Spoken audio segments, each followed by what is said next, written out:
Ini circulating pressure tambah close in DP pressure. Jadi nanti akan saya coba waktu tertentu ya, saya akan coba tambahkan. Intinya adalah gimana caranya kita pada saat tekanan keluar kita pompakan lagi dengan berat tumpar yang baru gitu ya. Itu kurang lebih sih sama. Hingga kita mencapai dari ICP menjadi final circulating pressure. Oke, ini ada beberapa kasus kalau kita tidak bisa sirkulasi gitu ya.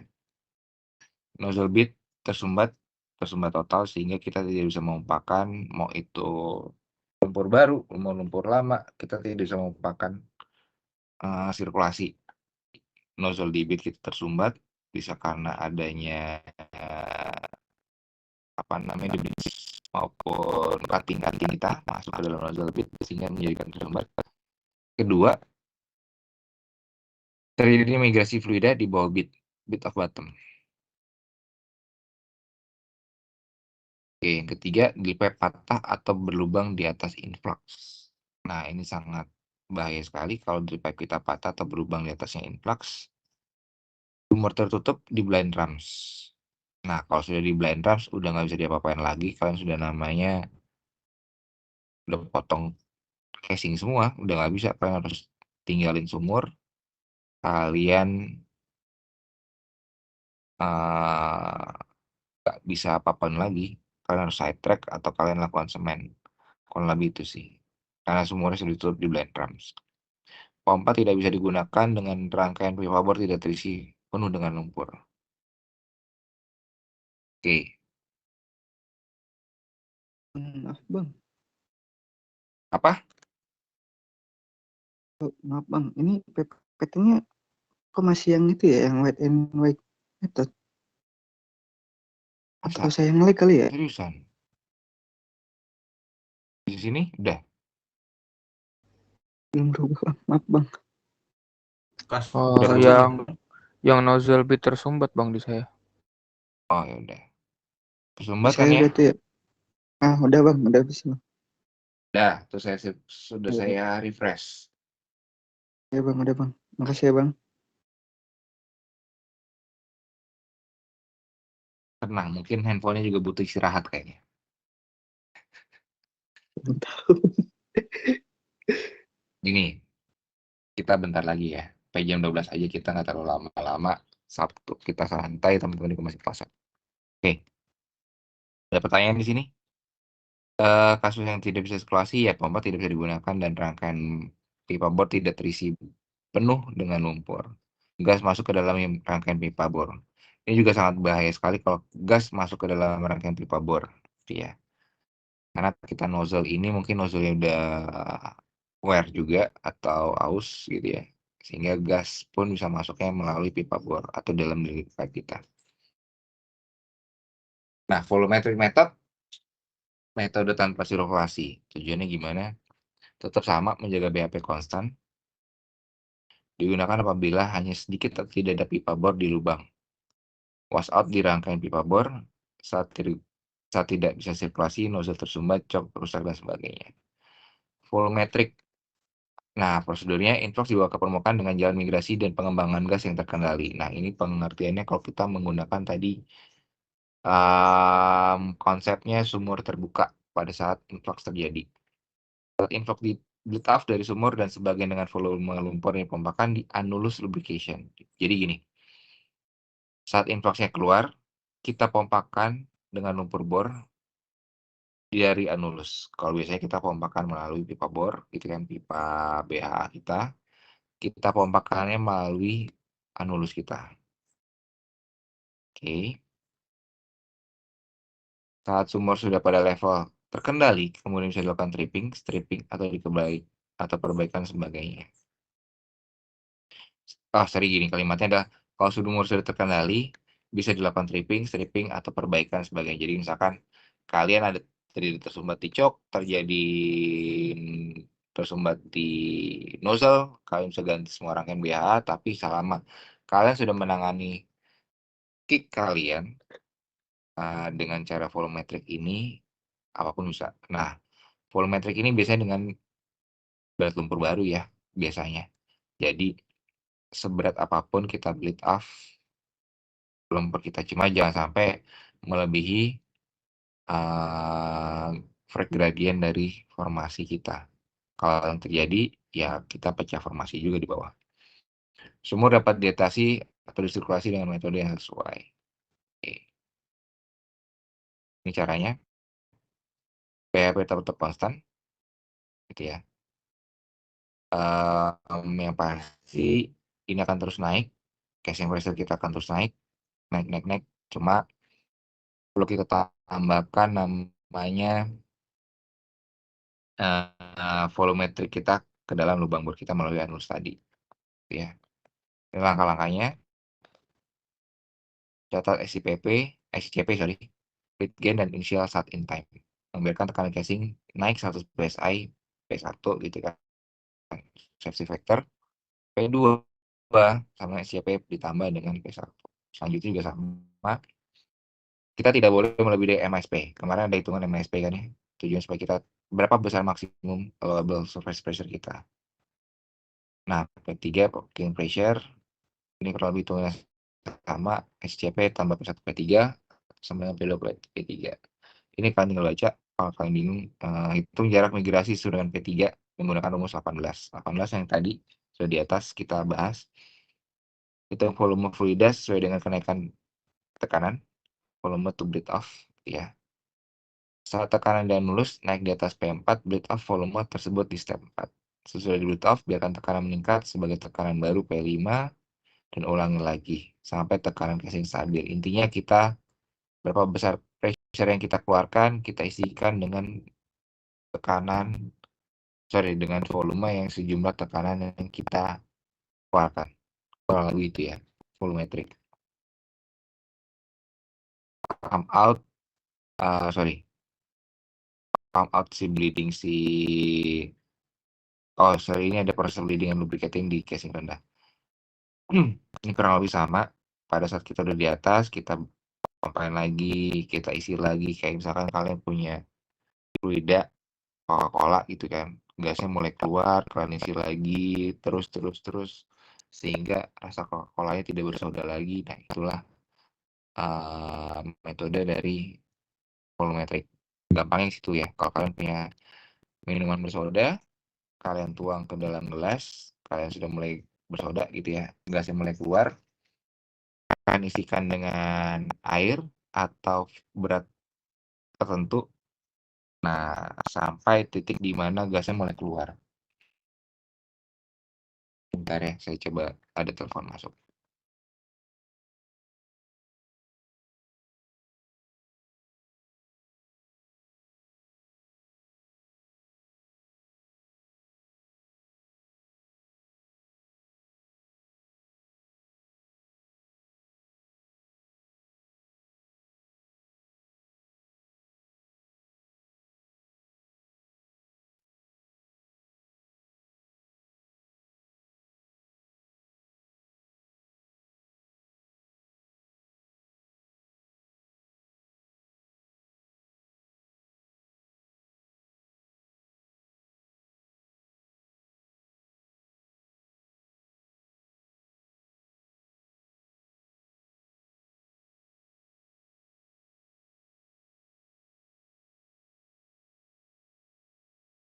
Oke, sorry keganggu, potong ada telepon.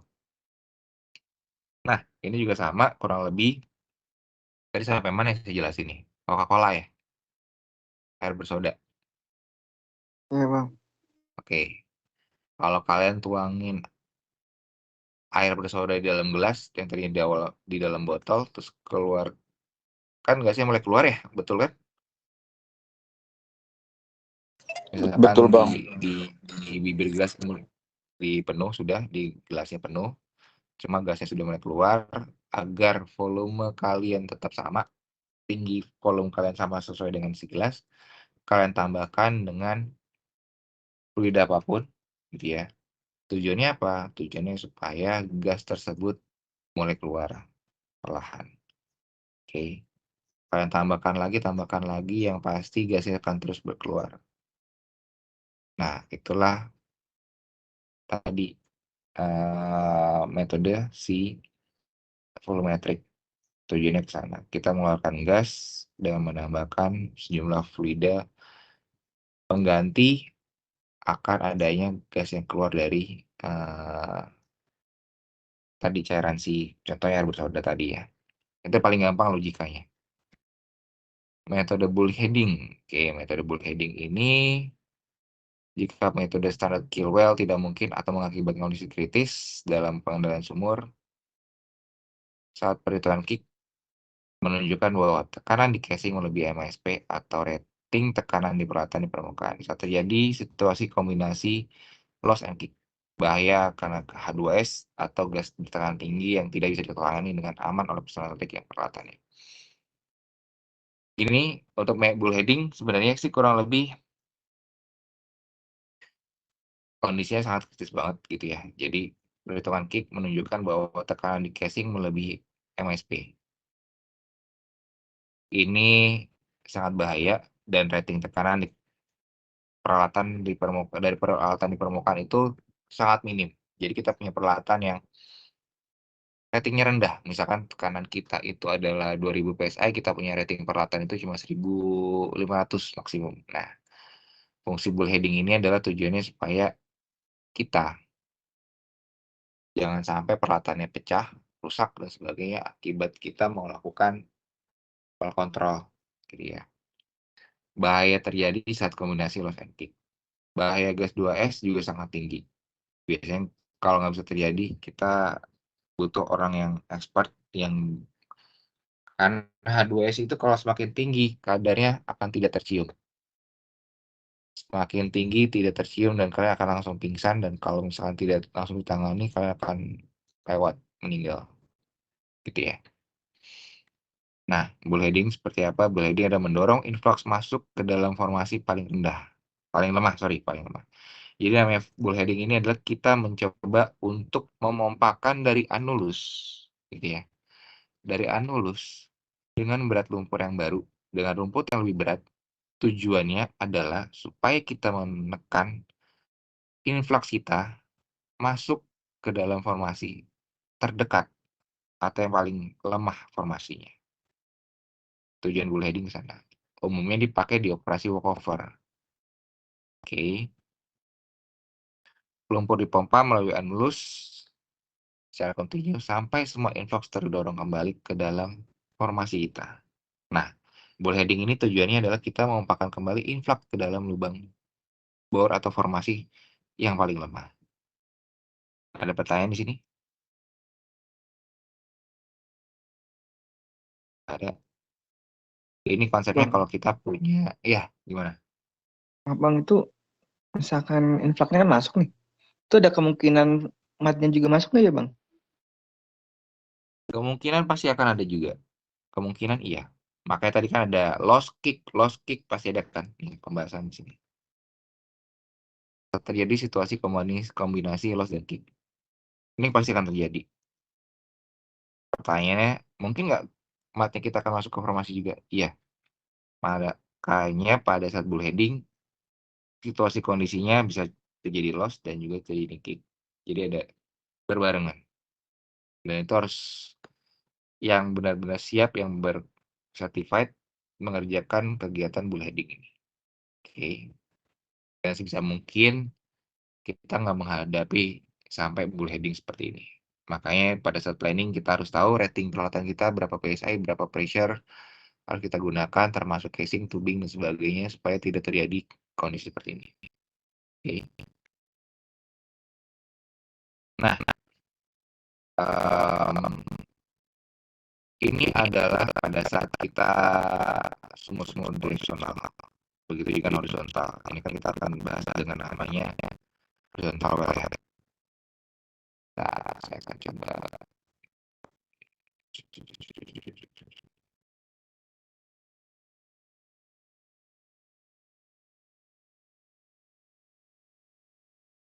Nah, kalau di namanya vertikal, gitu ya. Pada saat vertikal, gambar seperti ini. Kita ICP dan si RCP-nya sama gitu ya. True pressure line kita akan sama. In vertical well, the with uniform string using the wet and wet method, the pipe pressure will fall finally from ICP to FCP while pumping kill mud from surface to the bin. This is so-called theoretical pressure grab line. Normalnya begini ya, kalau kita biasa menghitung kita masih sumbernya vertikal. Cuma pada saat kita sudah directional, individual well with uniform string, by using the wet and wet method, the solid black line represent the true pressure graph when pumping kill mud from surface to bit. Jadi ada sedikit perbedaan antara yang vertikal dengan directional. Kenapa? Karena pada saat kita directional kan pasti memiliki TVD yang sangat pendek juga kan, kurang lebih pendek daripada measure depth kita, sehingga akan terjadi bentuknya seperti ini. Lalu by using theoretical red dotted gitu ya, ini kalau yang normalnya kan garis lurus seperti biasa. Nah, the well is overbalanced with can lead to further low circulation and or the underground blowout. Nah, yang harus kita antisipasi adalah pada saat kita directional drilling, kita harus hati-hati pada saat FCP kita, karena kita memiliki pressure line yang seharusnya itu adalah lebih kecil, gitu ya. Sebelah sini, ada gap gitu ya. Ada gap antara di sini. Di sini titik sini akan menyebabkan namanya pecah formasi atau menjadi low circulation. Karena pada saat pump scheduling di sini, bisa saja kita pada saat memompain ternyata sudah di sini kan, di sini akan terus dipompa terus, ternyata kita nggak cukup, nggak harus sampai sana, kita harus compensate adanya penurunan besar tekanan di sini pada saat sumur directional. Oke, ini harus kalian antisipasi kalau kalian punya sumur directional. Nah, lalu kalau kalian punya sumurnya S-type, kalau S-type tadi sama, pada saat titik di sini kita membentuk sudut, gitu ya. Harus hati-hati pada saat kondisi di sini. Dan kondisi yang selanjutnya adalah pada saat kalian ngedrop. Ngedrop pun juga sama. Pada saat titik di sini, titik di mana kalian akan lebih kecil tekanannya dari tekanan seharusnya. Karena kita pada saat di sini nih, TVD kita akan menjadi lebih panjang sedikit, gitu ya, atau mungkin lebih panjang sedikit MD-nya, sehingga kita butuh tekanan lebih besar. Oke. Selanjutnya, kalau kita sumur direksional, nah ini yang perlu dihati-hati lagi sama teman-teman. Pada saat di sini ada beberapa titik yang kalian harus compensate juga nih. In horizontal well, the uniform string by using the wet and wet method and with the theoretical pressure graph can be seen extremely overbalanced, which can lead to serious additional well control problems. Jadi jangan sampai kita kejadian 2 kali well control. Nah ini sebenarnya kalian harus hadapi pada saat kalian ngebor horizontal. Tidak hanya kita ngebor bikin sumur ya, kalian harus antisipasi juga saat sumur horizontal itu, karena kita TVD kita kan tetap di kedalaman yang sama nih. Mau sepanjang apapun, kemarin sudah kita bahas, hidrostatic pressure kita akan tetap sama. Oke. Jadi yang perlu kita perhatikan adalah panjang BH memang akan menjadi compensate kita sampai ke berapa stroke gitu ya. Mas, kalian ingat adalah tekanan di sini akan tetap sama nih, tekanan vertikal kita, hidrostatiknya. Oke. Nah, ini kick pada sumur miring atau mendatar. Menggunakan prinsip yang sama, vertikal, untuk menggunakan BP konstan saat mengetikkan sumur. Semua tekanan hidrostatik sama, hitungan tetap dalam TVD. Grafik standpipe kill akan mempunyai kurva yang berbeda dibanding sumur vertikal. Hard shut in atau fast shut in disarankan untuk meminimalkan besarnya kick. Nah, ini kita bahas minggu depan, sudah jam 12. Materinya mungkin kalian akan makin pusing. Kita akan bahas lagi karena mungkin teman-teman sudah lelah, butuh waktu istirahat juga. Minggu depan kita lanjutin ya, teman-teman. Gimana?